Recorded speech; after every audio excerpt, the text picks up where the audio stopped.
মোদির কাজে এবার উন্নয়নের খতিয়ান তুলে ধরতে নয়া চ্যানেলের আত্মপ্রকাশ। কলকাতার পিআইবির নয়া হোয়াটসঅ্যাপ চ্যানেল এবার থেকে চালু হচ্ছে এবং সেক্ষেত্রে তুলে ধরা হবে সরকারি প্রকল্পের অগ্রগতিও। জানবো বিস্তারিত, আমাদের সঙ্গে যুক্ত হয়েছে প্রতিনিধি শেখ মনিরুল। মনিরুল, কে জানতে পারছো? দেখো, কলকাতা যে প্রেস ইনফরমেশন ব্যুরো, সেই কলকাতা প্রেস ইনফরমেশন ব্যুরোর কলকাতা ইউনিট একটি নতুন হোয়াটসঅ্যাপ চ্যানেল খোলার সিদ্ধান্ত নিয়েছে। সরকারের যে সমস্ত কাজকর্ম রয়েছে সেই সমস্ত কাজকর্ম মানুষের সামনে তুলে ধরা এবং পাশাপাশি যে সমস্ত সরকারি প্রকল্পগুলো রয়েছে যেগুলোর সঙ্গে সাধারণ মানুষ বেনিফিট হতে পারে, কিভাবে সাধারণ মানুষ বেনিফিট হতে পারে তা এই হোয়াটসঅ্যাপ চ্যানেলে সমস্ত বিবরণ দিয়ে দেবে কলকাতা আর পিআইবি কর্তৃপক্ষ।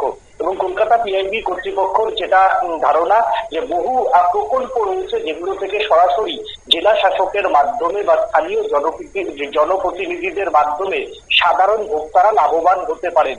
সাধারণ ভোক্তারা এই সমস্ত প্রকল্পগুলি কথা জানেন না, যার ফলে সাধারণ মানুষ এই প্রকল্পগুলি থেকে সুবিধা পায় না। এছাড়াও কয়েকটি বিশেষ প্রকল্প রয়েছে যে প্রকল্পগুলিতে যুব সমাজ, যেমন স্কিল ইন্ডিয়া, তোমার মুদ্রা যোজনা, এই প্রকল্পগুলি নিয়ে অযথাই সাধারণ মানুষকে হয়রানির মুখে পড়তে হয় না জানার কারণে। তাই এই সমস্ত প্রকল্পগুলি যদি ডিটেলসে দেওয়া যায় তাহলে সাধারণ মানুষ উপকৃত হবে বলে মনে করছেন। তার জন্যই কলকাতা পিআইবি কর্তৃপক্ষ স্বাধীনতা দিবসের আগে তাদের নতুন একটা হোয়াটসঅ্যাপ চ্যানেলের আত্মপ্রকাশ করতে চলেছে। শতাব্দী, ধন্যবাদ।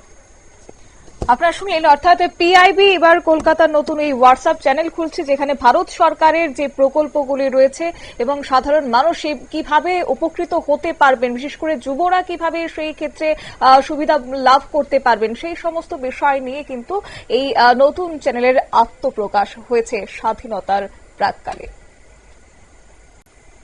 নিয়ে নিচ্ছি ছোট্ট একটি বিজ্ঞাপন বিরতির সঙ্গে থাকুন।